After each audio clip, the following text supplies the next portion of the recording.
Welcome back, everyone, and thank you for tuning in. Laszlo Montgomery here with another China History Podcast episode.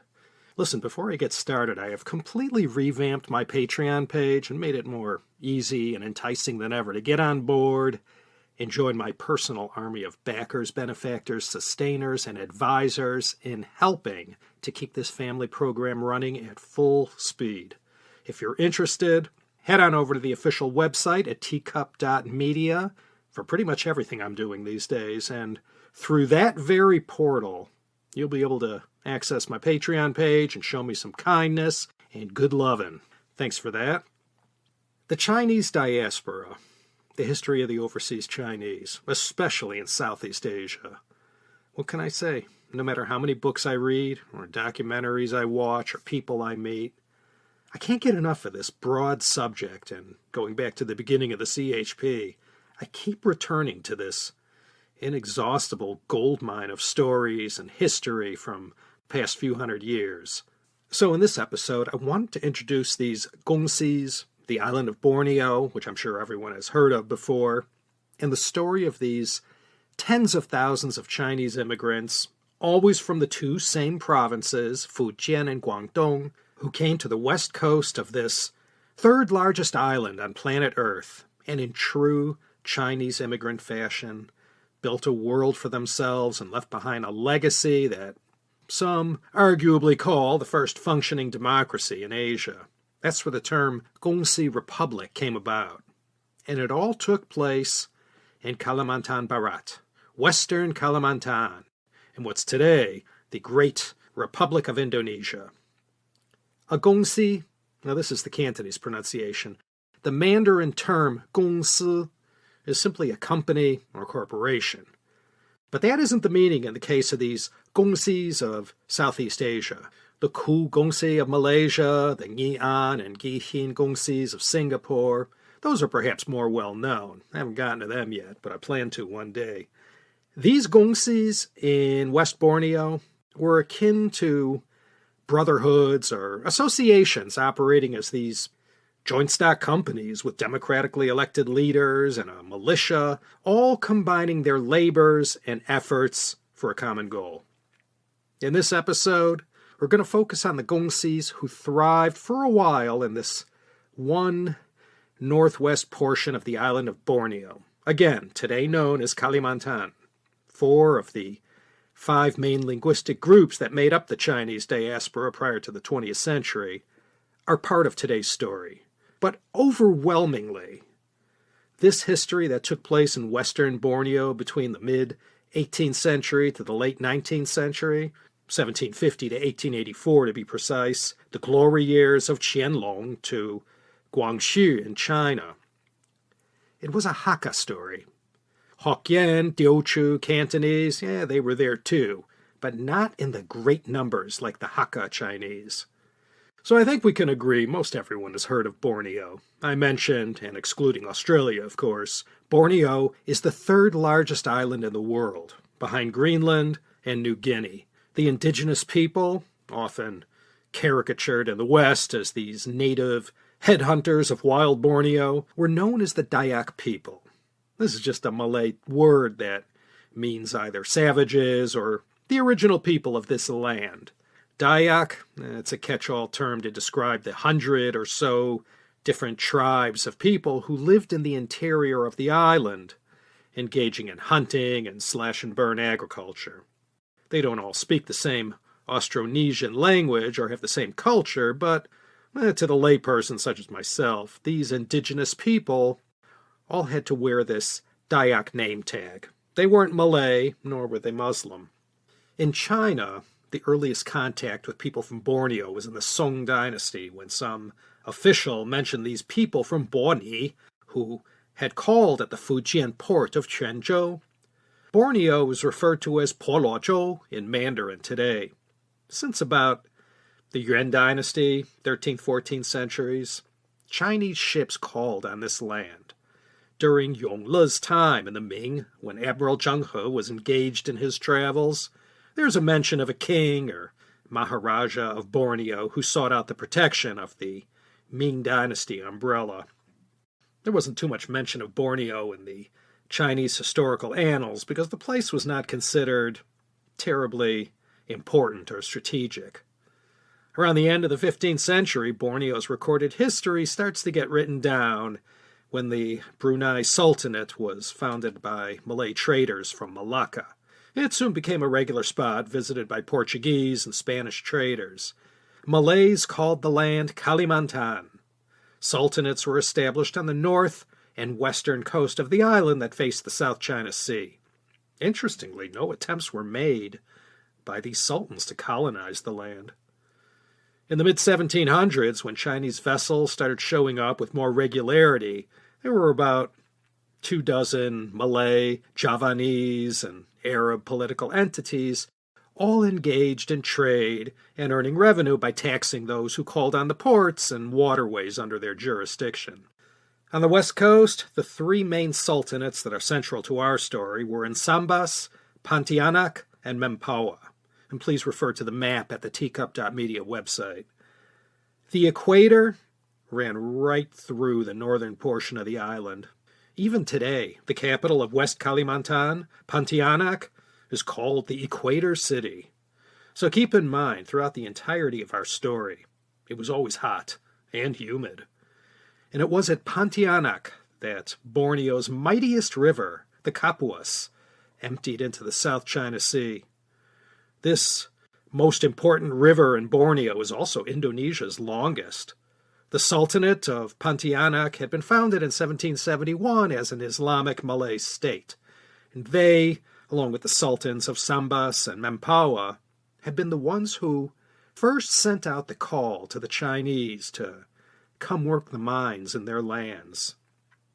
The flags of three nations today fly over the island of Borneo. The northern part of the island is known as East Malaysia and is comprised of the two Malay states of Sarawak and Sabah. And surrounded by Sarawak on three sides is the nation of Brunei. Overwhelmingly, the remainder of the island is comprised of the provinces of North, South, East, West, and Central Kalimantan, again, part of Indonesia. The South China Sea is to the north, and then from the east to south are the Sulu, Celebes, and Java Seas. On a map, you'll see Borneo is located midway between Sumatra and Sulawesi. In this episode, we will concern ourselves only with Kalimantan. It was to this part of this massive island, mainly from Sambas to Pontianak, that the Chinese came to engage in mining and other commercial ventures. Today, by car, it would take you about 4.5 hours to make the drive between these two cities, so it's not too great a distance. The ports were located in the coastal cities where the Malay sultans and Panambahans engaged in trade and commerce and where they had their palaces from which they ruled their lands. Most of our story takes place in 4 cities, Sambas and Mantraro in the north, and Mandor and Pontianak in the south. Roads were few, and the main means of transport in this land of 1,000 rivers, as it's called, were on the many waterways that took you from the coast to the center of the thick jungles and mountains inland, parts of which, even to this day, have not been explored fully. The Dayak people were the oppressed indigenous people of our story. They were there first, followed by the Malays, and then in 1595, the Dutch came a-calling, looking for spices. They really liked the place and ended up sticking around Indonesia for 350 years. They figure quite large in this history I'm going to tell, and depending on whose side you're on, they act as the antagonists.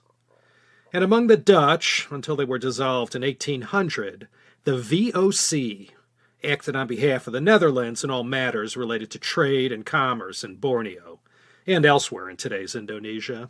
The VOC, that stood for the Verenigde Oost-Indische Compagnie, the Dutch East India Company, formed in 1610, and just like their rivals over in the British East India Company, they had a monopoly in their country on all trade in these parts.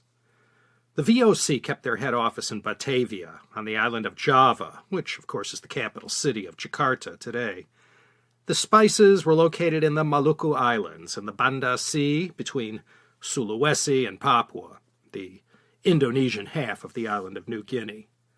The gold mines of West Borneo were all located inland, and the sultans relied on the Dayaks to engage in their modest and somewhat inefficient gold mining operations, from which the sultans received an agreed-upon percentage paid to them. And after a while, the size of this revenue sort of became a little bit too modest for the sultans, who were looking for a piece of some bigger action than what the Dayaks were able to produce from their efforts. The sultans had heard that over in China, these people were quite advanced and adept at mining for minerals, metals, and precious stones, especially the Hakkas. They had the system and the technology down pat. Initially, word got round to Chinese operating in other parts in Indonesia, mostly from Palembang and southeast Sumatra, as well as the two offshore islands of Bangka and Belitung, where they worked the tin mines. And they answered the Sultan's call first to come to Mempawah and engage in mining operations there. But their numbers were small and the opportunities were vast. So these first arrivals got the word out to their friends and family in Jiayingzhou, today's Meizhou, the center of Hakka culture and the Hakka people, in the eastern part of Guangdong, just north of the Teochew people who lived in the coastal cities of Chaozhou, Shantou, and Jieyang. During the Qing dynasty, Meizhou was called Jiaying. All the horrors and humiliation that would be suffered by the Chinese nation were still relatively far in the future, but nonetheless, many Hakkas, eager to try their luck in this land of untapped natural resources, banded together and sailed almost due south to see for themselves. Besides the absolute necessities of life that they could pack up and take with them, these Hakka men also brought along their gods, cults, clan relations, and temple networks. This included the earth god Digong, who the Hakka people also called Dapo Gong, as well as the protector of all Hakkas, Sanshan Guowang. They also brought the goddess Tianho, or Mazu. Mazu was a major deity amongst the Hokkien as well. There was also Guangdong, who we looked at a long time ago in CHP episode 81, covering the life of Guan Yu.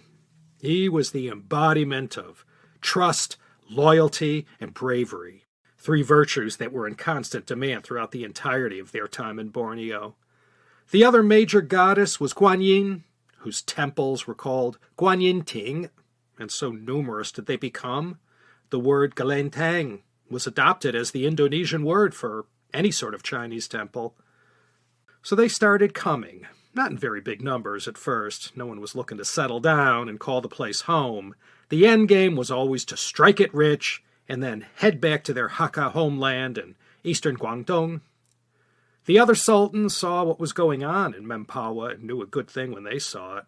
So they began to more proactively call for more of these Chinese men to come and work the gold mines of their particular sultanate. And they rolled out the red carpet for these rapidly increasing numbers of Chinese, supplying them, at a price of course, paid in gold, with all the tools, equipment, and provisions needed to do this back-breaking job in the equatorial heat. As long as the Hakka Chinese miners stuck to gold mining and didn't branch out into trade and commerce or import arms and ammunition or compete with the sultans on any income-generating enterprise, they were satisfied. The problems began once enough Chinese had made it to these shores and after they fell into the groove and serious amounts of gold was being extracted from the land. And like it always is in the mining business, some mines perform better than others, and this caused some degree of hard feelings between the competing sultans. With all this new money sloshing around, it caused no small amount of bickering between the sultans and the port city of Singkawang, as well as in Pontianak and Mempawah. As was the case in California, Australia, and other parts of the world, the word spread like wildfire back in these home communities in China, and more Chinese started packing up and heading out to these increasingly mature destinations.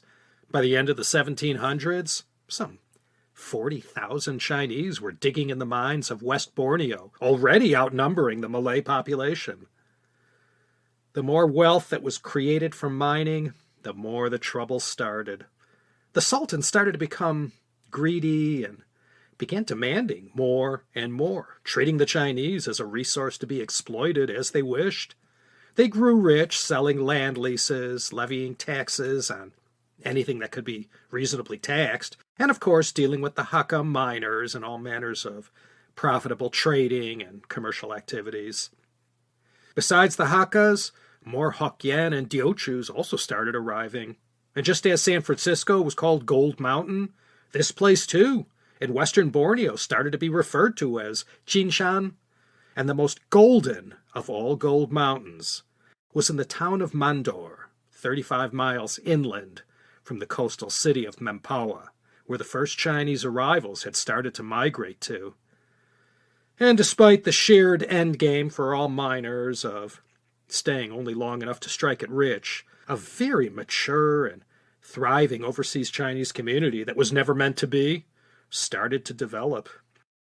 Because of the mining know-how and technologies brought with them from China, involving advanced hydraulics and mechanical techniques, the Hakka production rate was far beyond what the Dayaks had been able to achieve using their relatively primitive ways. The way the Chinese did it, mining wasn't a matter of every man for himself, individually panning for gold in the rivers. In Borneo, everyone jointly working a mine all had a vested interest in its success, so their mutual efforts and hard work was carried out with this in mind. And this kind of teamwork required organization and leadership. There were two main problems that the Chinese faced down in West Borneo. One, of course, was the Sultans, who viewed them as a cash cow to be exploited to its fullest potential. And the other one concerned the Dayaks. They were not a people to be taken lightly. With their numbers, home field advantage, and their effective use of blowpipes and poison darts, they were by no means some bare-chested primitive people who could be pushed around and beaten back so easy. Like any indigenous people, they viewed their lands to be sacred, and when Chinese miners stripped their leaseholds bare and moved on to the next gold strike, they butted heads with the Dayaks. And so with this state of affairs, the Chinese, so far from home, began to discuss ways to organize for their common defense against these two forces. As they began to do this, they all split up into their various linguistic groups, or by their clans or surnames, or through the temples or cults that they followed, and they began to form these huis. A hui is nothing more than a club or a society, an association or organization. And after the formation of these many huis, they were able to collectively take care of matters of mutual concern, including paying off the sultans and the Dayaks, as well as matters regarding irrigation, common defense, and dealing with local disputes that arose with some regularity.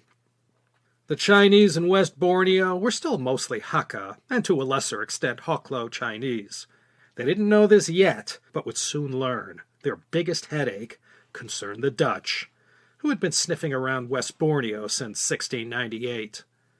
The Sultan of Banten had, in 1661, already extended his rule to West Borneo, and this Sultan had allowed himself later on to be beaten into submission by the VOC to the point where he eventually became a vassal of the company. And using this Sultan of Banten's toehold in West Borneo, this was the doorway that the Dutch used to set themselves up there.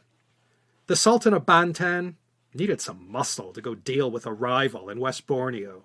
So the VOC, or the Dutch East India Company, they sent a small force to West Borneo to aid this Sultan and made fast work of his rival. And whilst in West Borneo, the Dutch saw the extent of the mining operations going on, which back then was nothing compared to what the Chinese would later begin extracting once they arrived. But it was enough gold and diamonds for them to take note, and the Dutch, in turn, informed the Batavia head office that it would behoove them to get to know this place better. In the early part of the 18th century, the Dutch set themselves up at Pontianak, and in no time at all had established a modest trading entrepot. And as the Chinese started to arrive in greater numbers, the Dutch had become the most potent force to reckon with on the west part of the island of Borneo. And starting in the 1750s, when the Chinese started arriving in greater numbers, the Dutch figured out right quick. They were the engines that were powering the whole economy. And just as the Malay sultans had done before them, the VOC saw these Chinese miners as their own potential revenue source who could be exploited in all kinds of ways, most notably as a pool of tax revenue. In many ways, these mostly Hakka Chinese who came to West Borneo to engage in the mining business acted in very much the same way as their brethren working overseas in other places. They worked incredibly hard, minded their own business, stuck together, and did their utmost to blend into the background and get as rich as they could off the land. Then suddenly along came these strangers from far away who were tough as nails, well-armed, and who had the temerity to declare authority over them and demanded a piece of their action, and offering very little, if nothing, in return. And here lie the crux of the problem that would bring these two groups into conflict for the next century. And it was the threat that the Dutch posed to the Chinese which led them to take steps to more aggressively organize their ranks into more formidable entities than these huis. And this is how these Kongsi republics came into being. There were two main ones that we'll look at in this episode, the Lanfang Kongsi and the Heshun Zongting. The Lanfang Kongsi, this was a pure Hakka enterprise that had its beginnings with a Jiaying Hakka named Luo Fangbo. Like many before him, and like his fellow Hakka, Hong Xiuquan, who wasn't even born yet, Luo was a failed scholar who failed to pass the civil service exams that provided one with a ticket to a government career. Luo Fangbo was not only an educated man, familiar with the ins and outs of all the Confucian classics, but was also a first-rate practitioner of the Chinese martial arts, and part of the Luo Fangbo lore said he could cross rivers riding on the backs of crocodiles. He was one of many Hakka men who caught the Nanyang bug that infected one with dreams of riches that could be had in the many trading ports of Southeast Asia. When he set out to seek his fortune, West Borneo was the new hot place that many were heading to, and coming from the epicenter of the Hakka world, he was already quite familiar with the place, and in the direction of Pontianak he went. Upon his arrival there, he began to get himself set up. But Pontianak had become a place where Hokkien Chinese from southern Fujian gravitated to in bigger numbers, and not being one of them, Luo Fangbo decided to try his luck elsewhere, and ended up in Mandor. And it was in the city of Mandor where the history of the Hakka Lanfang Kongsi, or Lanfang Republic, was made.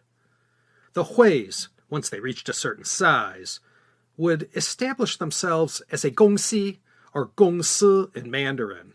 Whereas the huis were limited to someone of your own clan or village, the Kongsis were much bigger, and for many, not limited exclusively to one linguistic group. These Kongsis were open to anyone who swore an oath, exhibited loyalty to the Kongsi, and put up their share capital. And one other thing, the Kongsi members had to know how to fight. Hakkas had a lot of practice with that, going back to their little corner of Guangdong province. When called upon by Kongsi leaders, the members of the Kongsi had to lay down their tools, grab their muskets or rifles, and defend their unit from threats by disgruntled Dayaks, pissed off at the Kongsi for encroaching on their lands and ripping the hills apart with their gold mining operations. So these Kongsis were a very high-octane version of the hui, and each Kongsi lived by their own set of rules. And all of this was nothing new. Traditions and customs from the old country were simply put into use in a new land. So Luo Fangbo started going around to all these Kongsis in and around Mandor, and after a period of time, using his charisma, and no doubt his high degree of education, Luo Fangbo created this one master Kongsi to rule them all. And this Lanfang Kongsi that he founded, it was purely a Hakka organization. If you weren't a Jiaying Hakka, you needed divine intervention to become a member. You know, Liang Qichao included Luo Fangbo in his famous Biographies of China's 8 great colonial heroes, 中国殖民8大伟人传.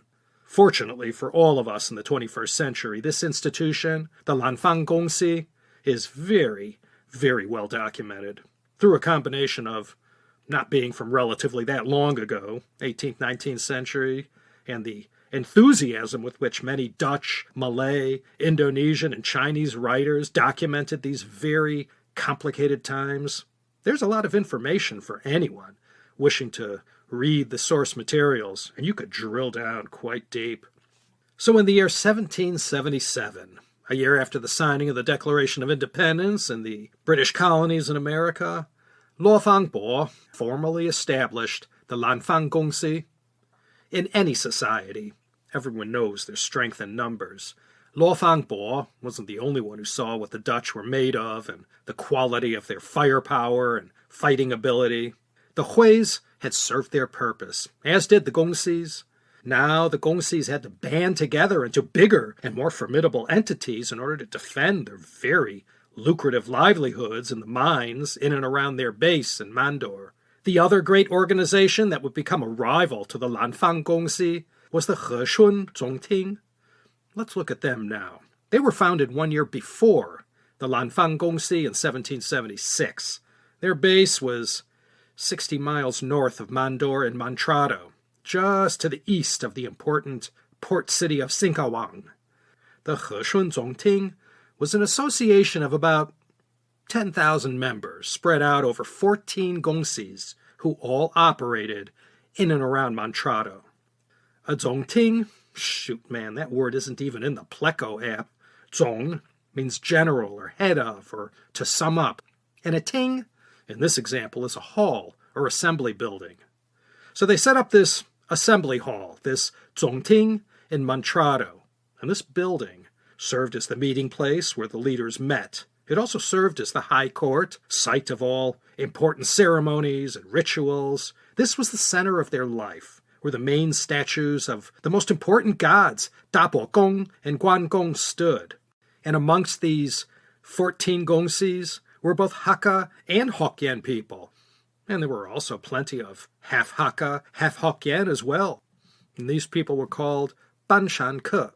Like its rival to the south, the Heshun Zongting was a completely self-contained political, judicial, economic, and military entity. And the ones who ruled at the top did so at the consent of the governed. That is to say, they were voted into their positions. They didn't gain them due to nepotism or backroom deals. They issued their own currencies and collected taxes and fees from its members. They carried out diplomacy with the Dayaks and the Malays, and later on with the Dutch as well. The laws they enforced on the members of the organization were extremely harsh. One of the penalties went like this, quote, "Burglary with theft is punishable by death, unless what has been stolen can be returned. In that case, the culprit will be set free, after his heir has been cut off." End quote. Another went, quote, "In the mines, the gold must be raised with all present.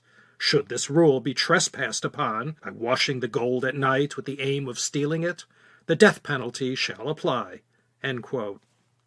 What we'll find out soon is that these two main Kongsi republics, as they were also referred to, it was only the Lanfang down in Mandor that opted to make a separate peace with the Dutch and the Malay sultans. They surely didn't like having to pay them off, but matters remained calmer with them than between the Dutch and the more belligerent Heshun Zongting based in Montrado. Between their founding in 1776 and their demise in 1854, 78 years, these two opponents, when they aren't negotiating, will be fighting with each other. And even from within the Heshun Zongting itself, the 14-member Kongsis will not always get along, a problem that all republics had to face from time to time. The Dutch had this dream to essentially piggyback on the industry, reliability, ingenuity, and determination of the Chinese in West Borneo and strong-arm them enough to earn maximum profits that, theoretically, would garner the Dutch a steady and hefty stream of guilders. In July 1779, the VOC had been able to finagle a deal with the sultans that essentially gave them preferential treatment for all the commerce and trade carried out at Pontianak. And anyone of Chinese descent who lived or operated in this area were under Dutch authority and subject to any taxes they demanded. The Dutch had negotiated very hard to get this concession, I guess you could call it, that gave them a license to milk the Chinese. It sounds terrible and unfair from a Chinese perspective, but I kid you not. After a dozen years of trying and falling for every trick in the book that these Hakka and Hoklo miners and negotiators threw at them, the VOC failed in its mission to get that one thing they wanted, that golden ring, a dream they would chase for decades to come, sometimes achieving it, sometimes not, of a per capita poll tax on all the Chinese in West Borneo. In October 1791, the Dutch negotiators finally waved the white flag and gave up trying. They had simply expended too much effort with too little to show for, and the Heshun Zongting and the Lanfang Republic, or Kongsi, they were too big and powerful, too organized, and too determined to not allow the Dutch to muscle in on their profits. And just like when Roy Scheider said in Jaws, "We're going to need a bigger boat," and so it was with the Dutch as they walked away from West Borneo. They'd have to come back again one day, bigger and badder, before they'd be sufficiently ready to take on these Chinese. For now, as the 18th century wound down, things were starting to heat up in Europe. Napoleon was already making his way to the top. In 1804, he'll crown himself Emperor of La France. And as for the Netherlands, 1806 to 1810, the Kingdom of Holland was proclaimed. And for the Dutch, it was all hands on deck. Everyone got pulled from this arena and sent back to the European continent to deal with more pressing issues closer to home. The Napoleonic Wars will rage from 1803 to 1815, and this is going to lead to a number of drastic changes to the Dutch overseas colonies, including their standing in West Borneo. And when we reconvene for part 2, we'll pick up in 1818, when the Dutch return after a spectacular period of unbridled prosperity for the Chinese in West Borneo. So, it sure is my hope that you found this topic interesting and the telling of the story compelling enough to return for the exciting conclusion of the Kongsi republics of West Borneo. Today's episode was only the setup for the fireworks that are about to happen. And that is going to be that for this time. Once again, Patreon, join up, all kinds of great things there, including the Teacup Media Discord tea room, where you can often find me. My deepest thanks to everyone who has joined already or donated to the show via various other begging bowls I maintain. Again, go to the website at teacup.media to find all those links, as well as a listing of all the terms used in this and every episode. Okay, sorry for prattling on. This is Laszlo Montgomery signing off from hot and dry Los Angeles, California. Please come back again next time for what I'm already predicting will be another exciting episode of the China History Podcast.